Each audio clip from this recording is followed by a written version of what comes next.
Hey guys, Bob Breedlove here with Breedlove Photo Tech. I hope you enjoy the channel. Make sure to hit the subscribe button and hit me up with a like.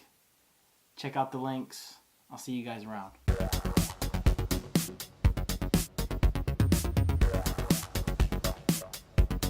Hey guys, I'm going to do a really quick video on a macro photography setup with a flash and my Nikon D7200.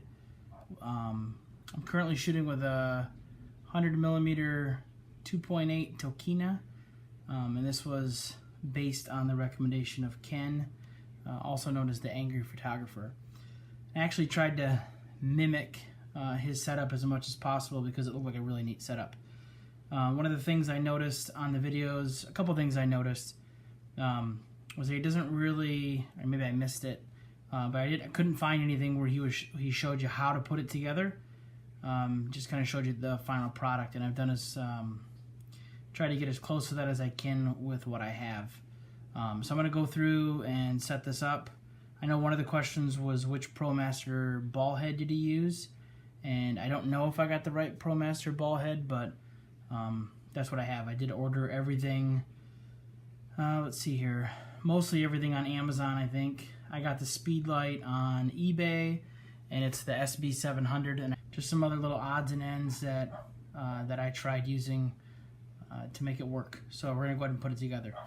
So the first thing is the CB folding bracket, and this is a really cool bracket. And again, it folds up nice and flat in your bag or your box, whatever you got going on.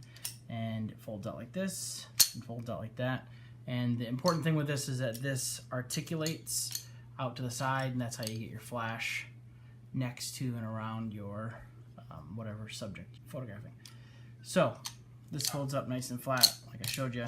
We're gonna go ahead and leave that out for now. And this is pretty simple. You just attach the camera to the bracket, and I'll do that last. So I'm gonna go ahead and set my camera off to the side so you can see a little bit. Now I don't have the same diffuser that he had. He had a little Westcott, which I think would be a little bit better than this one. This one's got kind of a long tunnely thing going on here, and when it folds up, it kind of folds flat like that, and it's kind of hard to get undone. So not the best. I may end up getting a Westcott kind of like he's got, but for now it does the trick. I did try my regular, this is a K&F Concept ball head, and you can see it's really big. It really didn't work very well. One of the things I noticed in this bracket is that I thought I had to have a different attachment point here, a different attachment piece here. So what I did was, what I was trying to do is get my diffuser closer to the lens. And so I bought this other one like this, and I'll put a link into these. It's got knurled grips, and then it doesn't have, I'll show you in a second, the hook on it. So you can actually get it all the way over to this end and attach it that way. It doesn't exactly go all the way down. It kind of puts it on a little angle like that. But for what we're trying to do with the ball head, it really wasn't that bad. But I've gone back to Ken's videos and watched them a couple times, and I think I got this all figured out down here. So I'm not going to reattach the two little plates that go here because I took those off as I was trying to figure it out. I'm not going to put those back on. But I will go back to the same mounting hole and the same mounting location. Now, again, I don't know if I got the right ball head, but this ProMaster ball head, and I'll put a link in there, is the code 4281. The problem with this is I think this is a 3/8 thread, and as you can see on the CB bracket, is definitely not a 3/8 thread. So what I did was I bought, again on Amazon, just these little, and I don't know how much these were, like $2 or $3 for like 4 of them. And they just slide right here like this. And I have my little Nest thermostat screwdriver, and you could screw that down until it gets flush, and that's that. Now I'll attach my ball head. This is one of the things I had problems with, and this is why I kept going back and forth on mounting location and everything else. One of the problems I had with this setup, and let me get this on here and I'll show you. One of the problems I had with this setup is that you can't turn the handle on the ball head if it's anywhere but here. So here, so I can only be here, like this, here, that position, or let's see, I can't even get around there without moving it and putting it in this position. So these are the only two positions I can turn it in. I'm gonna end up holding the camera like this. So I thought that I would want this over here like this, so I had access to it over here. But if I do that, then I don't have my little cutout available for my ball head to articulate it all the way up. Now, that's probably where I made a mistake, is that I don't think Ken articulates it all the way up there like that. And I'll go ahead and show you what I mean by that. So I'm gonna go ahead and tighten this down. One of the things I've been doing with tightening down these ball heads, this particular ball head, is I have been trying to get this really tight, and I've been using a little Swiss Army knife, the flat side of the Swiss Army knife, and then just kind of cranking it in there and turning that just a little bit just to get it nice and tight. So there is the ball head. The nice thing is that this will turn. Oops, sorry. The ball head will turn once it's loose, and when it's tight it will not turn. So I can articulate the ball head, and if you get on this angle right here, this little angle right here, it's a nice little, you can kind of get around and get it tight on this little angle. So that little angle right there.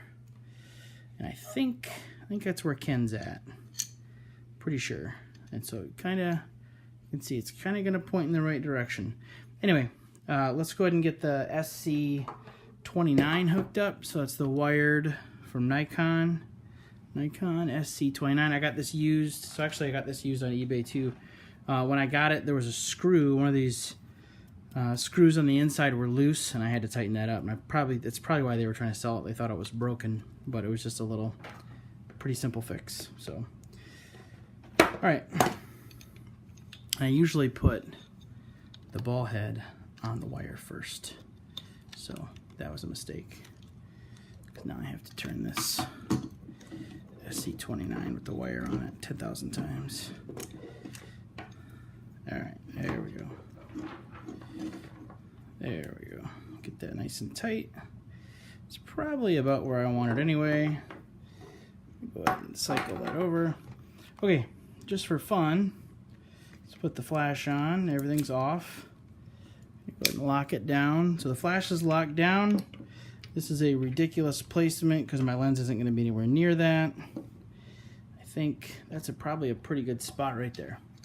So there's the ProMaster, the SC29 hooked up. And again, like I said, I don't think Ken goes all the way up inside the, a little bit of light on that situation. I don't think he goes all the way in there, and so if he doesn't, then this setup should work just fine. Yeah, all right. So, on to, I'm actually gonna take this off. I'm gonna take the flash off, just so I don't bang that around while I'm putting the camera on. Flip this over. So the camera here. I'm gonna try this time. I'm gonna try mounting the camera as far back. Let's get it a little tight here. A little bit. I'm gonna try mounting the camera as far back as possible, away from the flash. Yep, there we go. Handy dandy little Swiss Army knife. Tighten that up a little bit. Don't want to over tighten it, I don't think. I'll break my grip there, my battery grip. It's actually one of the things I thought I was potentially doing wrong, was maybe he didn't use the battery grip, but I've gone back and watched that video a couple times, and definitely a battery grip on there. So I'll go ahead and hook up my SC29 to the camera. Okay, so the only other thing I have to do is mount the flash on here. So here's the flash. Go on. And then put the softbox on it. Again, this is not it's not the best thing in the world. Go ahead and put this here. This velcros around.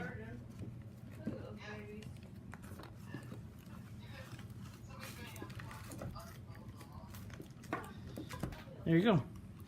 There's the kind of hard to see setup, but the flash is right there, and the soft box. So a little far away. I said I was trying to get it a little bit closer, but not bad. And what I'm using is little pieces of Velcro, and I know Ken has said a couple times that he just uses like, you can get these really cheap, but I actually got these with an HDMI cable, so they were free. They didn't need them from HDMI cable, but I got 3 of them. So just hook this onto here, set a couple parts along the bracket. Okay, so here's a little different view angle of the entire setup, and with the soft box on. So I just velcroed it in these 2-3 places to get the wire off of the grip. So if I'm gripping, I'm going to be in this area. Super light, so I can hold it with one hand. There's the ball head. It is on that angle right there. This arm, without pushing anything, just flips right over. So if you're going to do some above shots, super easy. This arm flips back out of the way, or in the way, really, because you're shooting macro. You want to get as close as you can. So there it is. There's the setup. Hopefully this helps somebody. Like I said, I'll put all the links to everything in the description, and if you follow them, that'd be great. Help me out, help my channel out. Thanks for watching. See ya.